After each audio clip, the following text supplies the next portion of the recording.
তো বন্ধুরা, আপনারা কি দুঃখিত আছেন? আপনাদের কি হাসি পাচ্ছে না? আপনারা কি সারাদিন বসে বসে কান্না করছেন? আমার মুখটা 2 সেকেন্ডের জন্য দেখে নিন, যে কারোর মানুষের হাসি পেয়ে যাবে দেখলেই। এটা আমি বলছি না, আমার বন্ধুরা বলছে। আমার বন্ধুরা বলেছে তোর মুখটা দেখলেই আমাদের হাসি পেয়ে যায় সবসময়তে। আমি পেলাম আমাকে দেখতে মনে হয় বিশাল সুন্দর, তার জন্যই বলেছে যে কারোর দেখলে হাসি পেয়ে যায়।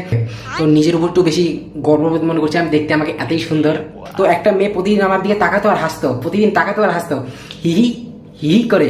তো আমি ভাবলাম মেয়েটা মনে হয় আমাকে ভালোবাসে। তো মেয়েটাকে আমি যখন গিয়ে বললাম আই লাভ ইউ মেরি জান, তো মেয়েটা আমাকে থাপ্পড় দিয়ে বললো শুকিয়ে লাল করে দেবো, নোংরামি বার করে দেবো।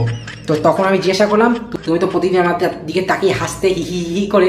তো মেয়েটা আমাকে বললো তোকে দেখতেই এমন জোকারের মতন, যে কারোর হাসি পেয়ে যাবে দেখলেই তোকে। তো তখন আমার নিজের প্রতি একটু কেমন যেন রেসপেক্ট চলে গেল। কিন্তু যখনই আমি কাঁদতে গেলাম তখনই আমার নিজের মুখটার কথা মনে পড়ে গেল। তার জন্য কান্নাটাও যেন হাসিতে বদলে গেল। दुख का खत्म नहीं होता बे।